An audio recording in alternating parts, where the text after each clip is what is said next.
E como é que está o dilema dos precatórios federais? Até então estavam sendo pagos em dia e agora eu fiquei sabendo, parece que estão atrasando. O único precatório que acho que estavam pagando em dia agora está atrasando.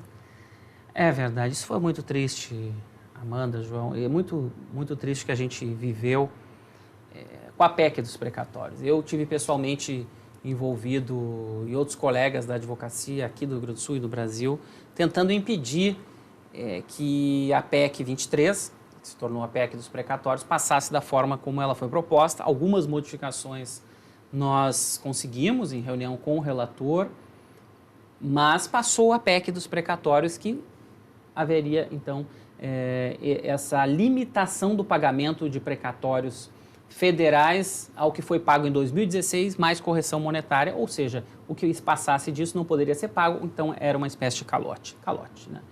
Isso foi aprovado e aí começou já em 2022 a gerar, em que pese a gente tenha modificado alguns termos, conseguido, por exemplo, tirar as prefeituras na frente, que estavam na frente do cidadão, o pagamento do Fundo para a Educação dos Prefeitos estava com prioridade em relação ao cidadão. A gente conseguiu tirar isso, colocar uma lista de prioridades.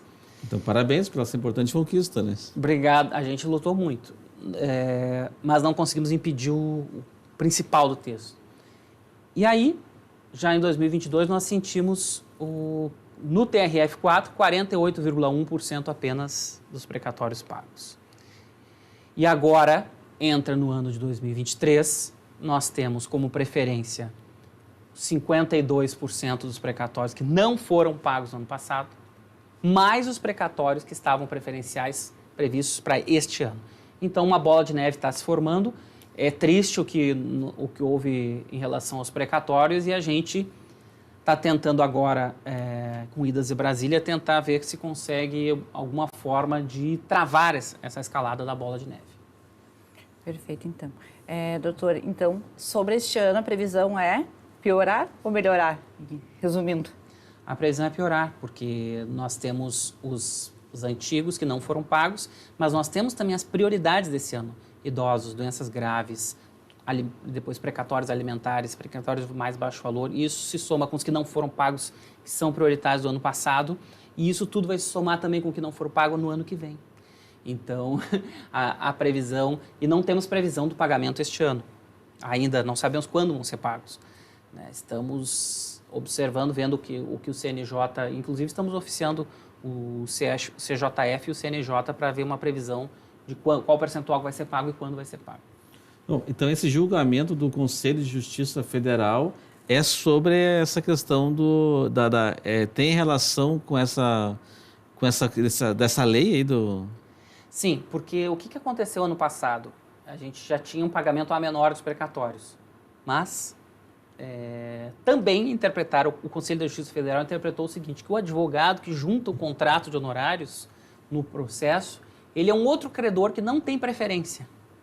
Então, vão pagar a pessoa e o advogado vai ficar depois... Aquele que teve a cautela de reservar seus honorários ficava de fora. Mas aquele que não juntou e que é na boca do caixa um cliente recebia porque não juntou o contrato de honorários. Então, isso foi uma atuação muito forte da OAB do Rio Grande do Sul. No mesmo dia, inclusive o presidente Lamáquia e eu estivemos em Brasília nesse julgamento do CJF. E o CJF acolheu o pedido da OAB do Rio Grande do Sul e também da OAB Nacional, que começou a ser revelado isso através da 4ª Região, depois entrou no julgamento. E nós conseguimos igualar, pelo menos. Quem juntou o contrato de honorários ou não juntou, o advogado, então, não vai ser prejudicado por ter tido cautela. Fica considerado como de um mesmo precatório. Então, isso foi uma grande vitória num momento dramático, que os precatórios estão sendo pagos parcialmente, mas foi uma vitória que poderia ter sido pior para a advocacia. Podia ser bem pior ainda. Não existe fundo do poço. Tudo pode ser sempre pior, né?